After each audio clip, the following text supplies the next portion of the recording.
जब आप कोई ऐसा वीडियो देख रहे हो जो आपको बहुत अच्छा लगता हो, उसके बीच में ब्रेक। अभी डाउनलोड करें तक ऐप।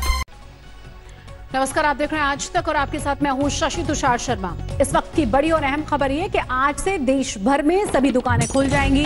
गृह मंत्रालय ने देर रात लॉकडाउन 2 में रियायत की दूसरी किश्त जारी की है। इन आदेश के बाद सभी दुकानों को खोलने की परमिशन दे दी गई है, लेकिन मॉल्स और शॉपिंग कॉम्प्लेक्सेस को अभी इंतजार करना होगा। गृह मंत्रालय ने सोशल डिस्टेंसिंग का भी ख्याल रखा है। आपको बता दें कि दुकानों में सिर्फ अब आधा स्टाफ ही काम कर पाएगा और आपस में वो दूरी बनाकर रखेंगे। साथ ही साथ स्टाफ को मास्क भी पहनना होगा। तो जो जरूरी एहतियात हैं वो तमाम एहतियात बरतने होंगे। आधा स्टाफ काम कर पाएगा और आज से पूरे देश में ये दुकानें खुल जाएंगी। हॉटस्पॉट नहीं बढ़ने देंगे और जिनके हॉटस्पॉट में बदलने की आशंका भी कम होगी, वहां पर 20 अप्रैल से कुछ जरूरी गतिविधियों की अनुमति, छूटछाट दी जा सकती है। प्रधानमंत्री मोदी ने लॉकडाउन 2 के ऐलान के वक्त ही इशारा किया था कि आने वाले दिनों में राहत मिलेगी। लॉकडाउन में छूट की पहली किश्त तो 20 अप्रैल से ही लागू हो गई थी। कोरोना प्रभावित इलाकों को छोड़कर बाकी हिस्सों में कई राज्यों ने ढील दी। केरल में तो कई दुकानें खुल गई थी। अब बारी आई है छूट की दूसरी किश्त की। आज से शर्तों के साथ राज्यों और केंद्र शासित प्रदेशों में गैर जरूरी सामानों की दुकानें भी खुल जाएंगी। गृह मंत्रालय ने देर रात जारी आदेश में सभी रजिस्टर्ड दुकानें खोलने की अनुमति दे दी। ये वही दुकानें होंगी जो मॉल या मार्केट कॉम्प्लेक्स में ना हो। मतलब नगर निगम और नगर पालिका के दायरे में आने वाली दुकानों, मॉल और मार्केट कॉम्प्लेक्स में अब भी शटर गिरे रहेंगे। ग्रामीण इलाकों में बाजार पूरी तरह से खुल सकेंगे। यहाँ सभी तरह की दुकानों को खोलने की इजाजत मिल गई, लेकिन गृह मंत्रालय ने सोशल डिस्टेंसिंग का भी पूरा ख्याल रखा है। इसके लिए 3 शर्तें लगाई गई हैं। पहली शर्त, दुकान में 50% स्टाफ होंगे। दूसरी शर्त, काम में सोशल डिस्टेंसिंग का पालन होगा। और तीसरी शर्त, दुकानों में बिना मास्क काम की इजाजत नहीं होगी। कोरोना की जंग में लॉकडाउन 2 फिलहाल 3 मई तक लागू है, लेकिन जरूरी सामानों वाले दुकानों को खोलने की इजाजत पहले से ही थी। दूध, सब्जी, राशन की दुकानें खुली थी। 20 अप्रैल के बाद सब्जी मंडी भी खुल गई। जरूरी सामानों के लिए खुले बाजार में सोशल डिस्टेंसिंग का पालन सख्ती से हो रहा है। आप देख सकते हैं कि अहमदाबाद में कैसे सब्जी खरीदने के लिए दूरी बनाई गई।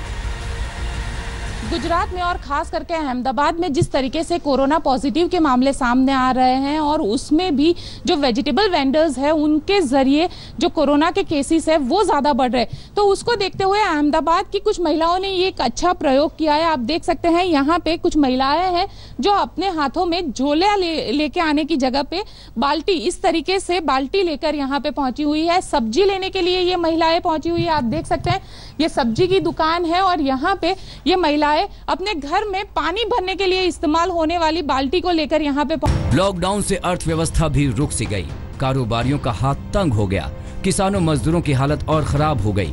ऐसे में सरकार कोरोना के खिलाफ जंग के साथ साथ अर्थव्यवस्था को पटरी पर लाने में भी जुटी है, क्योंकि कोरोना की जंग में जान भी जरूरी है और जहान भी जरूरी है। कमलजीत संधू के साथ आज तक ब्यूरो। और अब रुक करते हैं कोरोना मीटर पर। लॉकडाउन के बाद भी कोरोना संक्रमण का रफ्तार जारी है। देश भर में कोरोना पॉजिटिवों की संख्या जहां 23,000 पार कर चुकी है, वहीं अब तक 723 लोगों की जान जा चुकी है। अच्छी बात यह है कि 4,814 लोग ठीक भी हुए हैं। ठीक होने की दर है 20.57%, जबकि एक दिन में 1684 नए केसेस सामने आ रहे हैं।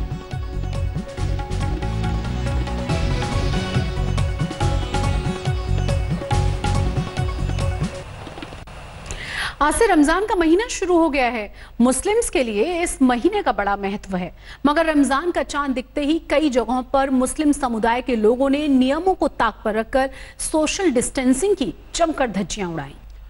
और अब रुक करते हैं मक्का का, जहां रमजान के महीने में आमतौर पर भीड़ भाड़ रहती है, लेकिन संक्रमण काल में सन्नाटा पसरा हुआ है। चांद दिखने के बाद जैसे ही रमजान की शुरुआत की खबर आई, कुछ लोग वहां जरूर पहुंचे।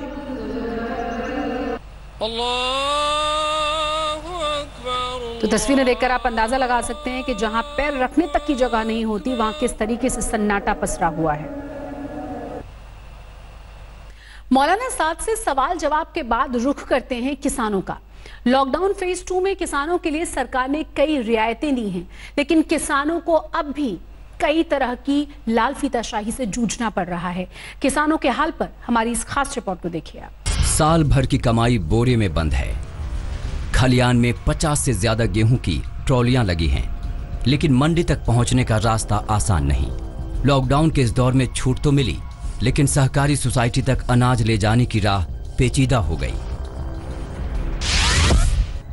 ये इलाका है दिल्ली से सटे ग्रेटर नोएडा का और गांव है सफीपुर। जब लॉकडाउन में छूट मिली तो किसानों के चेहरे खिल उठे, लेकिन लाल फीताशाही ने इसकी मुश्किलें बढ़ा दी। हमारे संवाददाता जब इस इलाके में हालात का जायजा लेने पहुंचे तो किसानों ने शिकायतों का पुलिंदा खोल दिया। समस्या ये है कि लॉकडाउन है, रजिस्ट्रेशन आसान नहीं है। यहाँ से अब मैं गांव में खड़ा हूँ, दूर हूँ, यहाँ से मैं पहले शहर जाऊँ, वहाँ रजिस्ट्रेशन कराऊँ। रजिस्ट्रेशन कराने के बाद में वो मुझे टोकन देंगे, उसमें एक डेट देंगे, उस डेट में मुझे गेहूं लेके वहां जाना।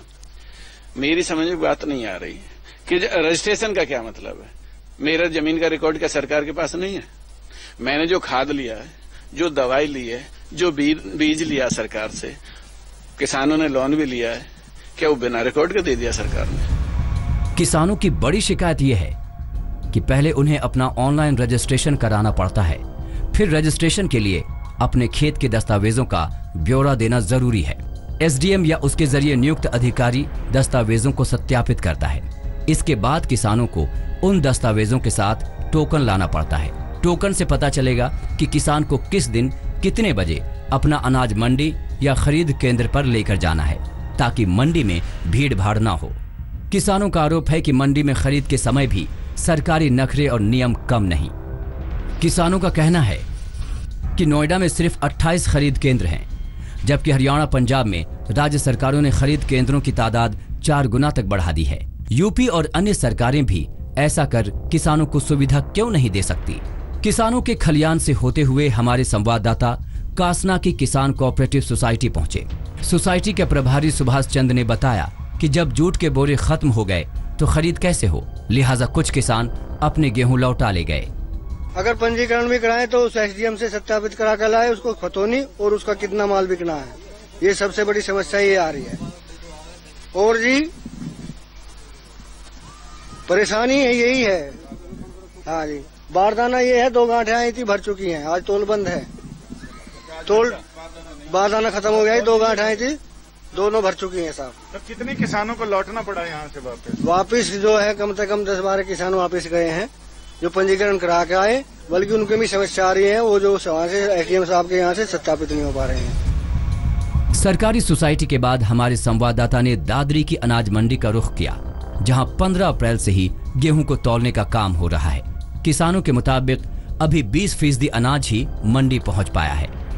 राज्य खाद्य निगम के मुताबिक पिछले साल रोजाना औसतन 5 क्विंटल अनाज तौलने का काम होता था, लेकिन इस बार रोजाना करीब 200 से 250 क्विंटल अनाज तौलने का काम हो रहा है।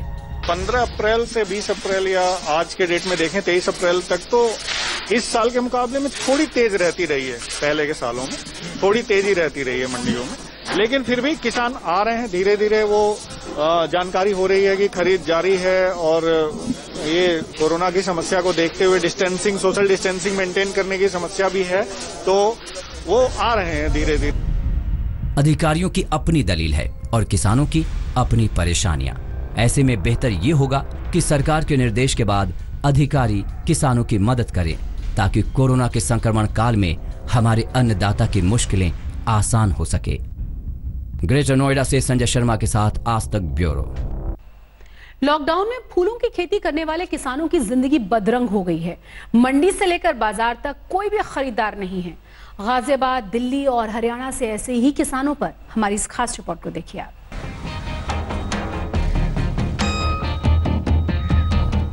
फूल खिले हुए हैं, लेकिन किसानों के चेहरे मुरझा गए हैं।